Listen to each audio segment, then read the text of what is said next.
वाहिगुरु जी का खालसा वाहिगुरु जी की फतेह। आइए सरवण करिए कथा विचार ज्ञानी जसविंदर सिंह जी पौटा साहब वालिया तो।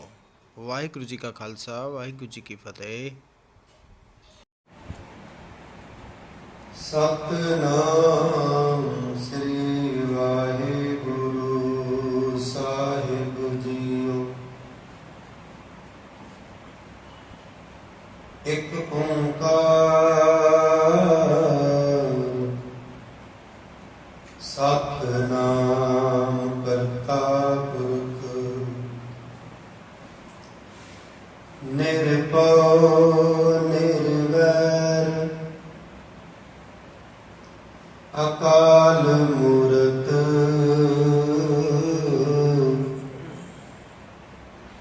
अजुनी सैभं गुर प्रसाद। जप याद सच जुगाद सच है भी सच नानक होसी भी सच। बेसुमार अथा अगनत अतुल ज्यों बुलावो त्यों नानक दास बोले। मैं नहीं प्रभ सब किछ तेरा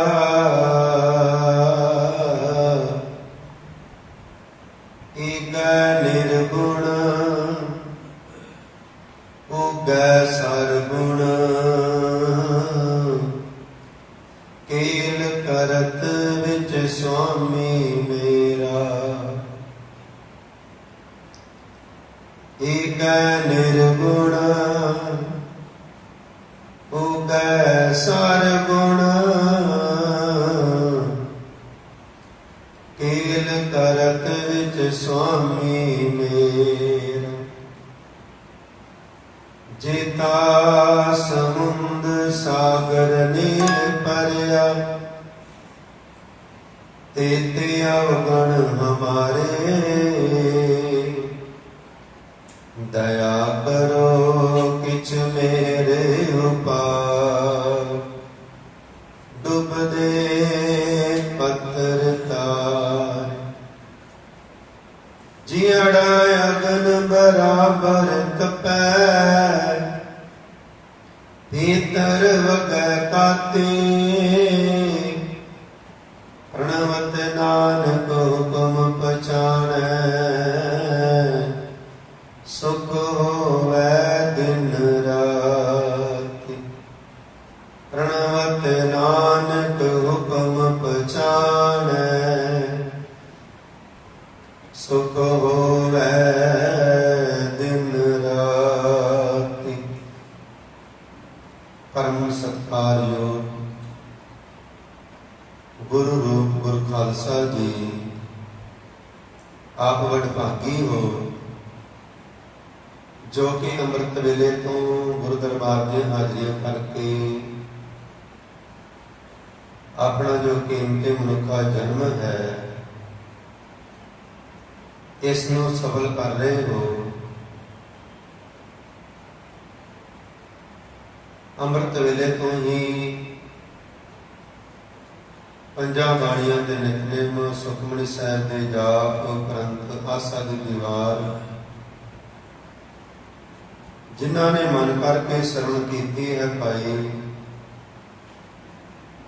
उन्हां दा जो जीवन है ये सफल हो जाता है।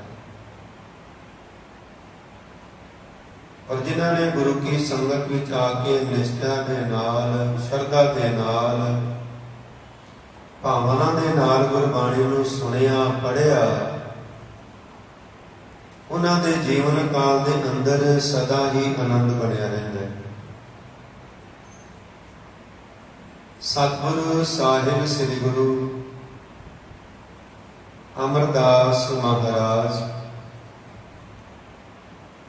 जो कि संसार नूं ਤਾਰਦੇ ਸਤਿਗੁਰੂ ਜਿਸ ਸਮੇਂ ਗੁਰੂ ਦਰਬਾਰ ਵਿੱਚ ਅਜੇ ਪੁੱਜੇ ਹੀ ਨੇ, ਉੱਥੇ ਸੇਵਾ ਆਰੰਭ ਕੀਤੀ ਹੈ ਕਿ ਖਡੂਰ ਸਾਹਿਬ ਸ੍ਰੀ ਗੁਰੂ ਅੰਗਦ ਦੇਵ ਮਹਾਰਾਜ ਫਤਕ ਕੇ ਬਿਰਾਜਮਾਨ ਨੇ। ਉੱਥੋਂ ਦੇ ਹੀ ਰਹਿਣ ਵਾਲਾ ਇੱਕ ਸੇਠ, ਜਿਹਦਾ ਨਾਮ ਇਤਿਹਾਸ ਵਿੱਚ ਗੋਇੰਦਾ ਆਇਆ ਹੈ, ਇਹ ਦਿਨ ਰਾਤ ਵਪਾਰ ਕਰਨ ਵਾਲਾ ਸੀ। ਬਾਹਰ ਵਿਦੇਸ਼ਾਂ ਵਿੱਚ ਜਾਣਾ, ਦੂਰ ਦਰੇਡੇ ਦਿਨ ਰਾਤ ਸਫ਼ਰ ਕਰਕੇ ਆਪਣਾ ਵਪਾਰ ਕਰਦਾ ਸੀ। ਪਰ ਇਹਦੀ ਜੋ ਜ਼ਮੀਨ ਸੀ, ਜਾਇਦਾਦ ਸੀ, ਖਡੂਰ ਸਾਹਿਬ ਬਹੁਤ ਜ਼ਿਆਦਾ ਸੀ। ਪਰ ਸਰੀਕਿਆਂ ਨੇ ਜਦੋਂ ਕਬਜ਼ਾ ਕਰ ਲਿਆ ਤੇ ਬਹੁਤ ਪਰੇਸ਼ਾਨ ਹੋਇਆ। ਜਦੋਂ ਆ ਕੇ ਆਪਣੀ ਜ਼ਮੀਨ ਵਿੱਚ ਮਕਾਨ ਬਣਾਉਂਦਾ ਹੈ, ਜੋ ਸਰੀਕੇ ਹਨ, ਜੋ ਇਸ ਨੂੰ ਦੇਖ ਨਹੀਂ ਸਕਾਉਂਦੇ, ਉਹ ਰਾਤੋਂ ਰਾਤ ਸਾਰੇ ਹੀ ਮਕਾਨ ਢਾ ਦੇਣੇ।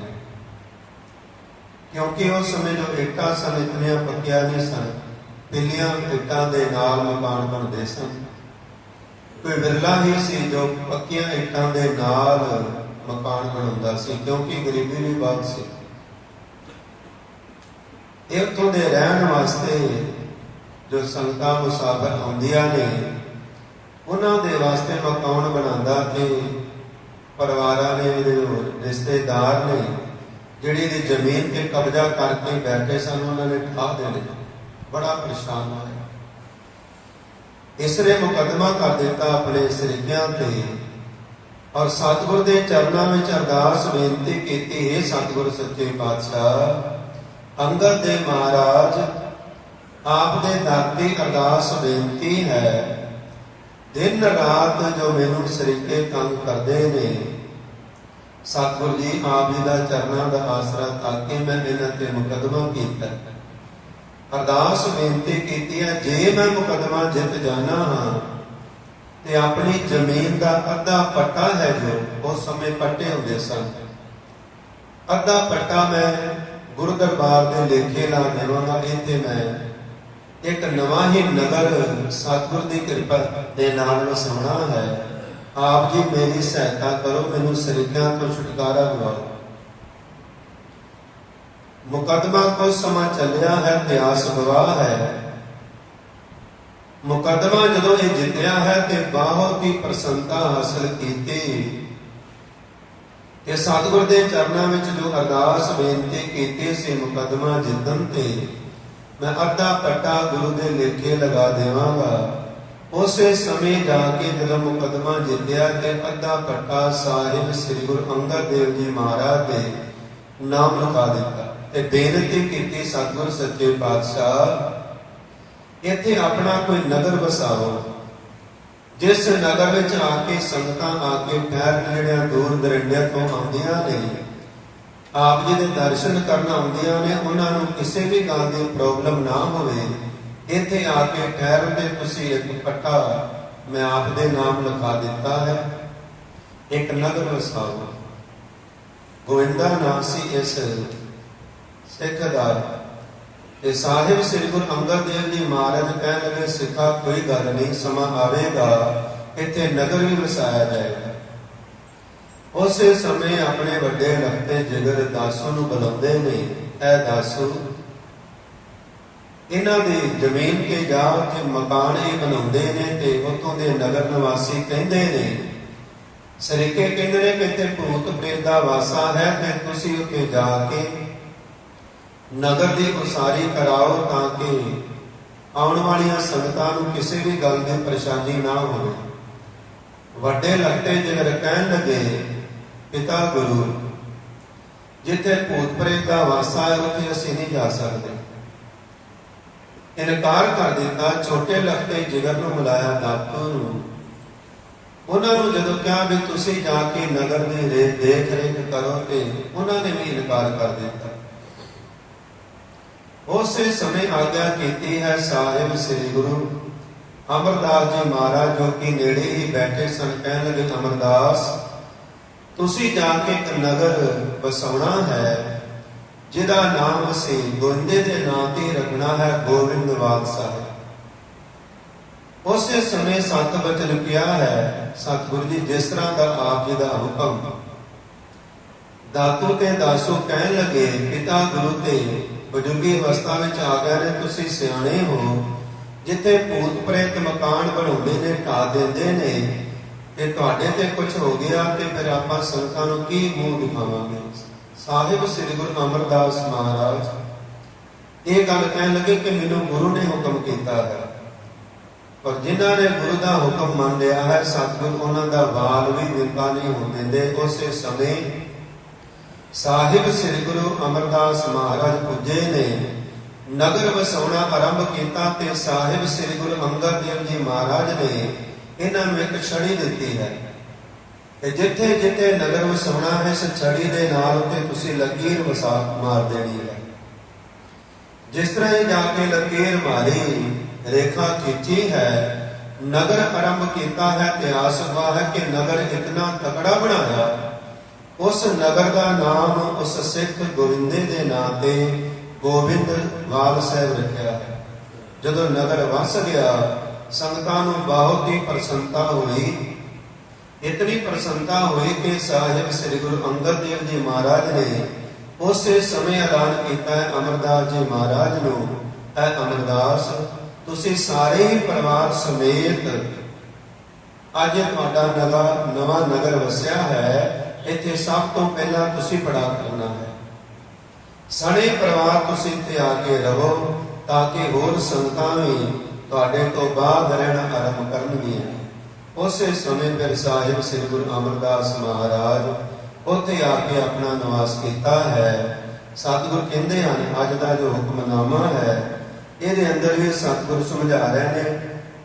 ਸਲੋਕ ਮਹਲਾ ਤੀਜਾ, ਇਹ ਮਨ ਹਰਿ ਜੀ ਧਿਆਏ ਤੂੰ, ਇੱਕ ਮਨ ਇੱਕ ਚਿਤ ਭਾਏ, ਹਰਿ ਕੀਆਂ ਸਦਾ ਸਦਾ ਵਡਿਆਈਆਂ, ਦੇਹ ਨਾ ਪਛੋਤਾਏ।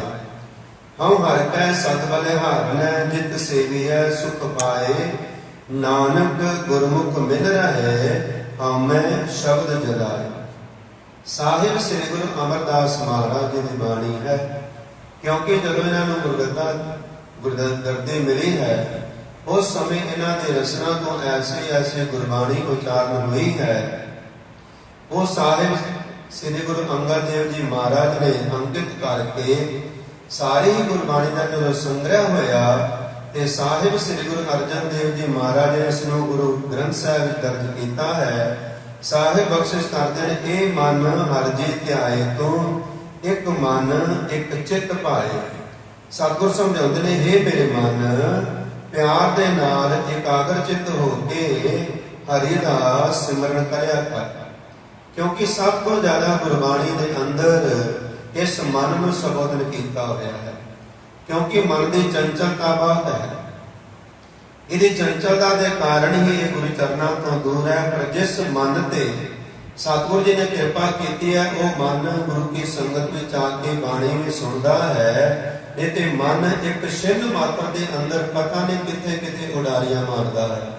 ਇਸ ਲਈ ਮਨ ਨੂੰ ਸੰਬੋਧਨ ਕੀਤਾ, ਇਹ ਮਨ ਹਰਿ ਜੀ ਧਿਆਏ ਤੂੰ, ਇੱਕ ਮਨ ਇੱਕ ਚਿੱਤ ਭਾਏ। ਭਾਏ ਤੋਂ ਭਾਵ ਹੈ ਪ੍ਰੇਮ ਨਾਲ।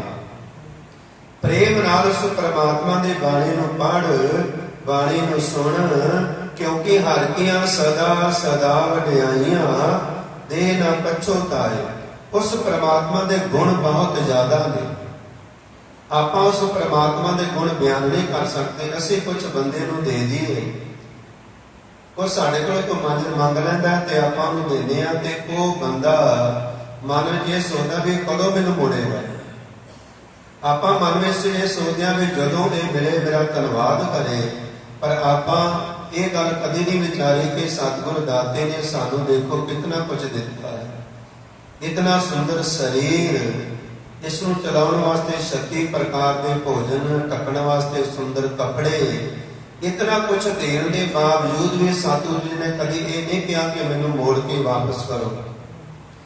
ਸਤਿਗੁਰ ਨੇ ਕਦੀ ਨਹੀਂ ਕਿਹਾ ਕਿ ਮੈਂ ਪਛਤਾਇਆ ਤੈਨੂੰ ਦੇਖ ਕੇ, ਤੂੰ ਤੇ ਕਦੀ ਮੇਰਾ ਸ਼ੁਕਰਾਨਾ ਹੀ ਨਹੀਂ ਕੀਤਾ, ਤੂੰ ਤੇ ਕਦੀ ਗੁਰੂ ਕੀ ਸੰਗਤ ਵਿੱਚ ਹੀ ਨਹੀਂ ਆਇਆ। ਤੇ ਤੈਨੂੰ ਤੇ ਮੈਂ ਕਿ ਦੇ ਕੇ ਬਹੁਤ ਗਲਤੀ ਕੀਤੀ ਹੈ, ਪਰ ਸਤਿਗੁਰ ਦਾਤੇ ਦੀ ਵਡਿਆਈ ਇਤਨੀ ਹੈ। ਸਤਿਗੁਰ ਕਹਿੰਦੇ ਨੇ ਹਰ ਕੀਆਂ ਸਦਾ ਸਦਾ ਵਡਿਆਈਆਂ, ਦੇਹੇ ਨਾ ਪਛੋਤਾਏ ਹਰੀ ਵਿੱਚ ਇਹ ਬਹੁਤ ਹੀ ਵੱਡਾ ਗੁਣ ਹੈ। ਇਤਨਾ ਵੱਡਾ ਗੁਣ ਹੈ ਕਿ ਦਾਤਾ ਸਾਨੂੰ ਬਖਸ਼ਿਸ਼ਾਂ ਕਰਕੇ ਬਾਅਦ ਵਿੱਚ ਪਛਤਾਉਂਦਾ ਨਹੀਂ ਕਿ ਤੂੰ ਮੇਰੇ ਦਰ ਤੇ ਆ ਕੇ ਸ਼ੁਕਰਾਨਾ ਨਹੀਂ ਕਰਦਾ, ਬਾਣੀ ਨਹੀਂ ਪੜਦਾ, ਤੈਨੂੰ ਮੈਂ ਕੁਝ ਦੇਣਾ ਨਹੀਂ। ਤੇ ਸਤਿਗੁਰ ਦੀਆਂ ਵਡਿਆਈਆਂ ਨੇ, ਜਿਸ ਨੂੰ ਸੰਸਾਰ ਤੇ ਸਤਿਗੁਰ ਨੇ ਪੈਦਾ ਕੀਤਾ ਹੈ, ਭੇਜਿਆ ਹੈ, ਉਹਨੂੰ ਰਿਜ਼ਕ ਵੀ ਆਪ ਦਿੰਦਾ ਹੈ। ਐਸਾ ਰਿਜ਼ਕ ਮਾਤਾ ਦੇ ਗਰਭ ਵਿੱਚ ਬੱਚਾ ਹੈ, ਉਹਦੇ ਆਉਣ ਤੋਂ ਪਹਿਲਾਂ ਹੀ ਰਿਜ਼ਕ ਉਹਦਾ ਮਾਤਾ ਦੇ ਥਣਾਂ ਦੇ ਵਿੱਚ ਦੁੱਧ ਭੇਜ ਦਿੰਦਾ ਹੈ। ਇਤਨਾ ਧਿਆਨ ਸਤਿਗੁਰ ਦਾਤਾ ਰੱਖਦੇ ਹਨ। ਅੱਗੇ ਸਮਝਾਉਂਦੇ ਹਨ, ਹਉ ਹਰਿ ਕੈ ਸਦ ਬਲਿਹਾਰਣੈ, ਜਿਤ ਸੇਵੀਐ ਸੁਖ ਪਾਏ। ਸਤਿਗੁਰ ਕਹਿੰਦੇ ਨੇ ਮੈਂ ਹਰੀ ਤੋਂ ਸਦਾ ਹੀ ਕੁਰਬਾਨ ਜਾਨਾ ਹਾਂ, ਜਿਸ ਦੀ ਸੇਵਾ ਕੀਤਿਆਂ ਸਦਾ ਹੀ ਸੁਖ ਮਿਲਦਾ ਹੈ। ਜਿਨ੍ਹਾਂ ਨੇ ਮਨ ਕਰਕੇ ਗੁਰੂ ਘਰ ਆ ਕੇ ਸੇਵਾ ਕੀਤੀ ਹੈ, ਸਤਿਗੁਰ ਕਹਿੰਦੇ ਨੇ ਸਤਿਗੁਰ ਕੀ ਸੇਵਾ ਸਫਲ ਹੈ, ਜੇ ਕੋ ਕਰੇ ਚਿਤ ਲਾਏ, ਜਿਹਦੇ ਅੰਦਰ ਕੋਈ ਪਾਖੰਡ ਨਾ ਹੋਵੇ, ਜਿਸ ਸੇਵਾ ਦੇ ਅੰਦਰ ਕੋਈ ਦਿਖਾਵਾ ਨਾ ਹੋਵੇ, ਕੋਈ ਮੈਨੂੰ ਦੇਖ ਰਿਹਾ ਹੈ ਉਦੋਂ ਆਪਾਂ ਸੇਵਾ ਕਰਦੇ ਹਾਂ ਕਿ ਉਹ ਸੇਵਾ ਸਾਡੇ ਪਰਿਵਾਰ ਨਹੀਂ ਹੈ। ਜੇਕਰ ਸਾਨੂੰ ਕੋਈ ਦੇਖ ਰਿਹਾ ਕਿ ਆਪਾਂ ਗੁਰਬਾਣੀ ਪੜ੍ਹਦੇ ਹਾਂ, ਕੋਈ ਲੋਕੀ ਮੈਨੂੰ ਦੇਖਣ ਮੈਂ ਬੜਾ ਨਿਤਨੇਮੀ ਹਾਂ, ਤੇ ਸਤਿਗੁਰ ਕਹਿੰਦੇ ਨੇ ਉਹ ਬਾਣੀ ਪੜ੍ਹੀ ਵੀ ਕਿਸੇ ਲੇਖੇ ਨਹੀਂ ਲੱਗਣੀ। ਸੇਵਾ ਕਰਨੀ ਹੈ ਨਿਸ਼ਕਾਮ ਹੋ ਕੇ, ਗੁਰਬਾਣੀ ਪੜ੍ਹਨੀ ਹੈ ਨਿਸ਼ਕਾਮ ਹੋ ਕੇ। ਫਿਰ ਸਤਿਗੁਰ ਕਹਿੰਦੇ ਨੇ ਮਾਰ ਕੇ ਸਦ ਬਲਿਹਾਰਣੈ, ਜਿਤ ਸੇਵੀਐ ਸੁਖ ਪਾਏ। ਮੈਂ ਹਰੀ ਤੋਂ ਸਦਾ ਕੁਰਬਾਨ ਜਾਂਦਾ ਹਾਂ, ਜਿਸ ਦੀ ਸੇਵਾ ਕੀਤਿਆਂ ਸਦਾ ਹੀ ਸੁਖ ਤੇ ਆਨੰਦ ਮਿਲਦਾ ਹੈ।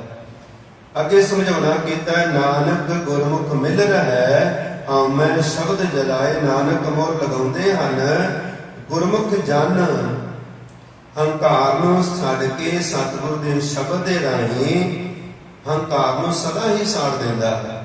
ਹੰਕਾਰ ਸਾਡੇ ਅੰਦਰੋਂ ਉਦੋਂ ਖਤਮ ਹੋਏਗਾ ਜਦੋਂ ਹਰੀ ਦਾ ਨਾਮ ਅੰਦਰ ਪ੍ਰਵੇਸ਼ ਕਰੇਗਾ, ਕਿਉਂਕਿ ਹਉਮੈ ਨਾਵੇਂ ਨਾਲ ਵਿਰੋਧ ਹੈ, ਦੋਹੇ ਨਾ ਵਸੈ ਇਕ ਠਾਏ। ਇਹ ਦੋਵੇਂ ਇੱਕ ਥਾਂ ਤੇ ਨਹੀਂ ਰਹਿ ਸਕਦੇ। ਜਿੱਥੇ ਹੰਕਾਰ ਹੈ, ਹਉਮੈ ਹੈ, ਉੱਥੇ ਹਰੀ ਦਾ ਨਾਮ ਕਦੇ ਵਸ ਨਹੀਂ ਸਕਦਾ। ਪਰ ਜਿੱਥੇ ਹਰੀ ਦਾ ਨਾਮ ਹੈ, ਸਤਿਗੁਰ ਕਹਿੰਦੇ ਨੇ ਉੱਥੇ ਹੰਕਾਰ ਨਹੀਂ ਕਦੇ ਆ ਸਕਦਾ। ਇਤਨੀਆਂ ਵਡਿਆਈਆਂ ਨੇ ਹਰੀ ਦੇ ਨਾਮ ਦੇ ਅੰਦਰ। ਨਾਨਕ ਕਹਿੰਦੇ ਨੇ ਗੁਰਮੁਖ ਜਨ ਹੰਕਾਰ ਨੂੰ ਸਤਿਗੁਰ ਦੇ ਸ਼ਬਦ ਦੇ ਰਾਹੀਂ ਸਾਥ ਦਿੰਦੇ ਹਨ, ਤੇ ਸਦਾ ਹੀ ਭਾਈ ਹਰੀ ਵਿੱਚ ਲੀਨ ਰਹਿੰਦੇ ਹਨ, ਤੇ ਉਹ ਆਪਣਾ ਜੀਵਨ ਸਾਰਾ ਹੀ ਗੁਰੂ ਦੇ ਲੇਖੇ ਲਾ ਦਿੰਦੇ ਹਨ। ਅੱਗੇ ਸਮਝਾਉਣਾ ਕੀਤਾ ਹੈ ਮਹੱਲਾ ਤੀਜਾ, ਆਪੇ ਸੇਵਾ ਲਾਇਨ ਆਪੇ ਬਖਸ਼ ਕਰੇ। ਹੁਣ ਕਈ ਵਾਰੀ ਮਨੁੱਖ ਸੋਚਦਾ ਹੈ ਕਿ ਮੈਨੂੰ ਸਤਿਗੁਰ ਕਿਰਪਾ ਕਰਨਗੇ ਤਾਂ ਮੈਂ ਸੇਵਾ ਕਰਾਂ, ਪਰ ਜਦੋਂ ਸਤਿਗੁਰ ਕਿਰਪਾ ਕਰਦੇ ਹਨ, ਇੱਕ ਛਿਨ ਮਾਤਰ ਦੇ ਅੰਦਰ ਪਤਾ ਨਹੀਂ ਲੱਗਦਾ। ਕਈ ਵਾਰੀ ਬੰਦਾ ਅਚਨ ਅਚੇਤ ਆ ਕੇ ਸੇਵਾ ਵਿੱਚ ਲੱਗ ਜਾਂਦਾ ਹੈ। ਸੇਵਾ ਕਰਦਿਆਂ ਫਿਰ ਐਸਾ ਮਨ ਸੇਵਾ ਵਿੱਚ ਲੱਗਦਾ ਹੈ, ਸਤਿਗੁਰ ਨੂੰ ਐਸਾ ਸੇਵਾਦਾਰ ਬਣਾ ਦਿੰਦਾ ਹੈ। ਤੇ ਸਤਿਗੁਰ ਕਹਿੰਦੇ ਨੇ ਆਪੇ ਸੇਵਾ ਲਾਇਨ ਆਪੇ ਬਖਸ਼ ਕਰੇ। ਹਰੀ ਦੇ ਜਨ ਹਨ ਜੋ, ਆਪੇ ਹੀ ਮਨੁੱਖਾਂ ਨੂੰ ਸਤਿਗੁਰ ਸੇਵਾ ਵਿੱਚ ਲਾਉਂਦਾ ਹੈ, ਆਪਣੀ ਬਖਸ਼ ਆਪੇ ਹੀ ਕਰਦਾ ਹੈ। ਉਹ ਜਿਨ੍ਹਾਂ ਤੇ ਬਖਸ਼ਿਸ਼ ਕਰਕੇ ਸੇਵਾ ਵਿੱਚ ਜੋੜਦਾ ਹੈ, ਫਿਰ ਉਹ ਆਪਣਾ ਜੀਵਨ ਸਾਰਾ ਹੀ ਗੁਰੂ ਦੇ ਲੇਖੇ ਲਾਉਂਦੇ ਹਨ। ਉਹ ਫਿਰ ਕਹਿੰਦੇ ਹਨ ਸਭਨਾ ਕਾ ਮਾਂ ਪਿਓ ਆਪ ਹੈ, ਆਪੇ ਸਾਰ ਕਰੇ। ਸਾਰ ਤੋਂ ਭਾਵ ਹੈ ਸੰਭਾਲ। ਜਿਸ ਤਰ੍ਹਾਂ ਅਸੀਂ ਬੱਚਿਆਂ ਦੀ ਸੰਭਾਲ ਕਰਦੇ ਹਾਂ, ਬੱਚੇ ਨੂੰ ਕੀ ਚਾਹੀਦਾ ਹੈ ਆਪਾਂ ਨੂੰ ਟਾਈਮ ਸਿਰ ਦਿੰਦੇ ਹਾਂ, ਕੱਪੜੇ ਦਿੰਦੇ ਹਾਂ, ਪ੍ਰਸ਼ਾਦਾ ਟਾਈਮ ਸਿਰ ਦਿੰਦੇ ਹਾਂ। ਇਸੇ ਤਰ੍ਹਾਂ ਸਤਿਗੁਰ ਪਿਤਾ ਹੈ ਜੋ ਆਪਣੇ ਬੱਚੇ, ਅਸੀਂ ਉਹਦੇ ਸਾਰੇ ਮਾਰਕ ਹਾਂ। ਏਕ ਪਿਤਾ ਏਕ ਸਕੇ ਹਮ ਬਾਰਕ। ਸਤਿਗੁਰ ਕਹਿੰਦੇ ਹਨ ਤੂੰ ਮੇਰਾ ਗੁਣਹਾਈ, ਤੂੰ ਹੀ ਮੇਰਾ ਗੁਰੂ ਹੈ, ਤੂੰ ਹੀ ਮੇਰਾ ਮਾਤਾ ਪਿਤਾ ਹੈ। ਤੇਰੇ ਤੋਂ ਬਿਨਾਂ ਸਾਡੀ ਕੋਈ ਰੱਖਿਆ ਕਰਨ ਵਾਲਾ ਨਹੀਂ ਹੈ। ਮਾਤਾ ਪਿਤਾ ਸੰਸਾਰ ਦੇ ਅੰਦਰ ਬੱਚੇ ਨੂੰ ਕਈ ਵਾਰੀ ਝੰਜੋੜਦੇ ਨੇ, ਘਰੋਂ ਬਾਹਰ ਵੀ ਕੱਢ ਦਿੰਦੇ ਨੇ, ਪਰ ਮੇਰਾ ਸਤਿਗੁਰ ਦਾਤਾ ਐਸਾ ਹੈ, ਆਪਾਂ ਨੇਕਾਂ ਹੀ ਅਵਗੁਣ ਕਰਦੇ ਹਾਂ, ਪਰ ਜਦੋਂ ਸ਼ਰਨ ਆ ਜਾਂਦੇ ਹਾਂ ਕਿ ਸ਼ਰਨ ਆਇਆਂ ਦੇ ਸਤਿਗੁਰ ਲੱਜਾ ਪਤ ਰੱਖਦੇ ਹਨ। ਜੋ ਸ਼ਰਨ ਆਵੈ ਤਿਸ ਕੰਧ ਲਗਾਵੈ, ਇਹ ਬਿਰਧ ਸੁਆਮੀ ਸੰਦਾ। ਮੇਰੇ ਸਤਿਗੁਰ ਦਾ ਬਿਰਧ ਦਾ ਸੁਭਾਅ ਹੈ। ਜਿਹੜਾ ਵੀ ਇਸ ਦਰ ਤੇ ਆ ਕੇ ਸੇਵਾ ਕਰਦਾ ਹੈ ਭਾਈ, ਗੁਰੂ ਨੂੰ ਆਪਣਾ ਮਾਤਾ ਪਿਤਾ ਸਮਝਦਾ, ਸਾਰੀ ਹੀ ਰਿਸ਼ਤੇਦਾਰੀ ਸਤਿਗੁਰ ਨਾਲ ਕਰਦਾ ਹੈ, ਉਹਦੀ ਸੰਭਾਲ ਵੀ ਫਿਰ ਸਤਿਗੁਰ ਦਾਤਾ ਆਪ ਕਰਦੇ ਹਨ। ਨਾਨਕ ਨਾਮ ਧਿਆਨ ਤਿਨ ਨਿਜ ਘਰ ਵਾਸ ਹੈ, ਜੁਗ ਜੁਗ ਸੋਭਾ ਹੋਏ ਨਾਨਕ ਕਹਿੰਦੇ ਹਨ। ਜੋ ਮਨੁੱਖ ਦਿਨ ਰਾਤ ਨਾਮ ਜਪਦੇ ਹਨ, ਉਹ ਆਪਣੇ ਟਿਕਾਣੇ ਤੇ ਟਿਕੇ ਰਹਿੰਦੇ ਹਨ। ਹਰੇਕ ਯੁੱਗ ਵਿੱਚ ਉਹਨਾਂ ਦੀ ਪਈ ਸੋਭਾ ਹੁੰਦੀ ਹੈ। ਜਿਨ੍ਹਾਂ ਨੇ ਸੰਸਾਰ ਤੇ ਆ ਕੇ ਨਾਮ ਜਪਿਆ ਕਈ ਸੌ ਸਾਲ ਪਹਿਲਾਂ ਗੁਰਸਿੱਖ ਜਨ ਹੋਏ ਨੇ, ਜਿਨ੍ਹਾਂ ਨੇ ਨਾਮ ਜਪਿਆ ਅੱਜ ਵੀ ਅਸੀਂ ਉਹਨਾਂ ਨੂੰ ਨਮਸਕਾਰ ਕਰਦੇ ਹਾਂ। ਭਗਤਾਂ ਨੇ ਨਾਮ ਜਪਿਆ, ਅੱਜ ਅਸੀਂ ਜਿੱਥੇ ਗੁਰੂ ਸਾਹਿਬਾਨਾਂ ਨੂੰ ਨਮਸਕਾਰ ਕਰਦੇ ਹਾਂ, ਉੱਥੇ ਨਾਲ ਉਹਨਾਂ ਭਗਤਾਂ ਨੂੰ ਵੀ ਨਮਸਕਾਰ ਹੈ, ਗੁਰਸਿੱਖਾਂ ਨੂੰ ਵੀ ਨਮਸਕਾਰ ਹੈ, ਜਿਨ੍ਹਾਂ ਨੇ ਨਾਮ ਜਪਿਆ। ਰਹਿੰਦੀ ਦੁਨੀਆ ਤੱਕ ਉਹਨਾਂ ਨੂੰ ਸਤਿਕਾਰ ਕੀਤਾ ਜਾਏਗਾ। ਅੱਗੇ ਸਮਝਾਉਂਦੇ ਹਨ ਪੌੜੀ ਦੇ ਅੰਦਰ, ਤੂੰ ਕਰਨ ਕਾਰਨ ਸਮਰੱਥ ਹੈ ਕਰਤੇ, ਮੈਂ ਤੁਝ ਬਿਨ ਆਵਰ ਨਾ ਕੋਈ। हे ਕਰਤਾਰ, ਤੁਸੀਂ ਸਾਰੀ ਕੁਦਰਤ ਨੂੰ ਰਚਣ ਯੋਗ ਹੋ, ਤੇਰੇ ਤੋਂ ਬਿਨਾ ਕੋਈ ਕੁਦਰਤ ਰਚ ਨਹੀਂ ਸਕਦਾ। ਤੇਰੇ ਤੋਂ ਬਿਨਾ ਤੇਰਾ ਜੀਵਨ ਇਤਨਾ ਵੱਡਾ ਹੈ, ਮੈਨੂੰ ਇਸ ਤਰ੍ਹਾਂ ਲੱਗਦਾ ਤੇਰਾ ਹੀ ਸੰਸਾਰ ਦੇ ਅੰਦਰ ਪਸਾਰਾ ਹੈ। ਤੇਰੇ ਪਸਾਰੇ ਅੰਦਰ ਸੰਸਾਰ ਤੇ ਆ ਰਿਹਾ ਹੈ। ਤੇਰੀ ਕਿਰਪਾ ਦੇ ਨਾਲ ਹੀ ਸੰਸਾਰ ਤੇ ਤੂੰ ਭੇਜਦਾ ਤੇ ਤੂੰ ਹੀ ਸੰਸਾਰ ਤੋਂ ਬੁਲਾਉਣਾ ਹੈ। ਇਹ ਸਾਰੀ ਰਚਨਾ ਤੇਰੀ ਰਚੀ ਹੋਈ ਹੈ। ਆਪੇ ਤੁਧ ਆਪੇ ਸਿਰਜ ਸਿਰਜਿਆ, ਆਪੇ ਕੁਣ ਗੋਈ। ਗੋਈ ਤੋਂ ਭਾਵੈ ਨਾਸ ਕੀਤੀ, ਤੂੰ ਆਪੇ ਹੀ ਸ੍ਰਿਸ਼ਟੀ ਪੈਦਾ ਕਰਦਾ ਹੈ, ਆਪੇ ਹੀ ਫਿਰ ਨਾਸ ਕਰ ਦਿੰਦਾ ਹੈ। ਸਭ ਇੱਕੋ ਸ਼ਬਦ ਵਰਤਦਾ, ਜੋ ਕਰੈ ਸੋ ਹੋਈ। ਸਭ ਥਾਈ ਹਰੀ ਦਾ ਹੀ ਹੁਕਮ ਵਰਤਦਾ ਹੈ, ਜੋ ਉਹ ਕਰਦਾ ਹੈ ਭਾਈ ਸੋਈ ਸੰਸਾਰ ਤੇ ਹੁੰਦਾ ਹੈ। ਅਖੀਰ ਤੇ ਸਮਝਾਉਂਦੇ ਹਨ, ਵਡਿਆਈ ਗੁਰਮੁਖ ਦੇ ਪ੍ਰਭ, ਹਰ ਭਾਵੈ ਸੋਈ। ਗੁਰੂ ਦੀ ਸੰਗਤ ਵਿੱਚ ਜੁੜਦੇ ਹਨ, ਉਸ ਨੂੰ ਪ੍ਰਭੂ ਵਡਿਆਈਆਂ ਬਖਸ਼ਿਸ਼ ਕਰ ਦਿੰਦਾ ਹੈ। ਤੁਸੀਂ ਦੇਖਦੇ ਹੋ ਕਈ ਪ੍ਰਾਣੀ ਐਸੇ ਸਤਸੰਗੀ ਹਨ, ਪਰਿਵਾਰ ਵਿੱਚ ਭਾਵੇਂ ਅੱਤ ਦੀ ਗਰੀਬੀ ਹੈ, ਸੰਸਾਰ ਨੂੰ ਕਿਤੇ ਵੀ ਮਿਲ ਜਾਂਦੇ ਨੇ, ਉਹਦਾ ਸਤਿਕਾਰ ਕਰਦੇ ਨੇ, ਕਿਉਂਕਿ ਉਹਨੇ ਨਾਮ ਦੀ ਵਡਿਆਈ ਨੂੰ ਹਾਸਲ ਕੀਤਾ ਹੈ। ਅਖੀਰ ਤੇ ਨਾਨਕ ਕਹਿੰਦੇ ਨੇ, ਨਾਮ ਗੁਰਮੁਖ ਦੇ ਨਾਮ ਨੂੰ ਪ੍ਰਾਪਤ ਕੀਤਾ ਹੈ। ਸਤਿਗੁਰ ਕਿਰਪਾ ਦੇ ਨਾਲ ਜਿਨ੍ਹਾਂ ਨੇ ਭਾਈ ਸਤ ਸੰਗਤ ਵਿੱਚ ਆ ਕੇ ਆਪਣਾ ਜੀਵਨ ਗੁਰੂ ਦੇ ਲਿਖੇ ਲਾਇਆ ਹੈ, ਤੇ ਸਤਿਗੁਰੂ ਵੀ ਉਹਨਾਂ ਤੇ ਭਾਈ ਐਸੀਆਂ ਰਹਿਮਤਾਂ ਬਖਸ਼ਿਸ਼ਾਂ ਕਰਦੇ ਹਨ। ਜੇ ਸਤਿਗੁਰ ਦੇ ਦਰ ਦੀਆਂ ਰਹਿਮਤਾਂ ਬਖਸ਼ਿਸ਼ ਲੈਣੀਆਂ ਨੇ ਤੇ ਭਾਈ ਨਿਤ ਗੁਰੂ ਕੀ ਸੰਗਤ ਕਰਿਆ ਕਰੋ, ਸਮੇਂ ਸਿਰ ਆ ਕੇ ਜੁੜ ਕੇ ਲਾਹਾ ਕੱਟਿਆ ਕਰੋ। ਇਹੀ ਸਮਾਂ ਹੈ, ਜੇ ਸਮਾਂ ਬਾਰ-ਬਾਰ ਨਹੀਂ ਮਿਲਣਾ। ਜੇ ਮਿਲਿਆ ਹੈ ਤੇ ਭਾਈ ਉਸ ਨੂੰ ਆਪਾਂ ਬਿਰਥ ਨਾ ਗਵਾਈਏ। ਸਤਿਗੁਰ ਜੀ ਕਿਰਪਾ ਕਰਨ, ਦੋਨੋਂ ਟਾਈਮ ਗੁਰੂ ਕੀ ਸੰਗਤ ਕਰਕੇ ਨਾਮ ਬਾਣੀ ਦਾ ਅਭਿਆਸ ਕਰਕੇ ਜੀਵਨ ਸਫਲ ਕਰੀਏ। ਹੋਈਆਂ ਭੁੱਲਾਂ ਚੁੱਕਾਂ ਦੀ ਖਿਮਾ ਬਖਸ਼ਿਸ਼ ਕਰਨੀ। ਵਾਹਿਗੁਰੂ ਜੀ ਕਾ ਖਾਲਸਾ, ਵਾਹਿਗੁਰੂ ਜੀ ਕੀ ਫਤਿਹ। ਆਲ ਇੰਡੀਆ ਸਿੱਖ ਫੈਡਰੇਸ਼ਨ ਗੁਰਮਤਿ ਚੈਨਲ ਨੂੰ ਸਬਸਕ੍ਰਾਈਬ ਕਰੋ ਤੇ ਲਾਈਕ ਕਰੋ ਤੇ ਬੈਲ ਆਈਕਨ ਜ਼ਰੂਰ ਦਬਾਓ। ਵਾਹਿਗੁਰੂ ਜੀ ਕਾ ਖਾਲਸਾ, ਵਾਹਿਗੁਰੂ ਜੀ ਕੀ ਫਤਿਹ।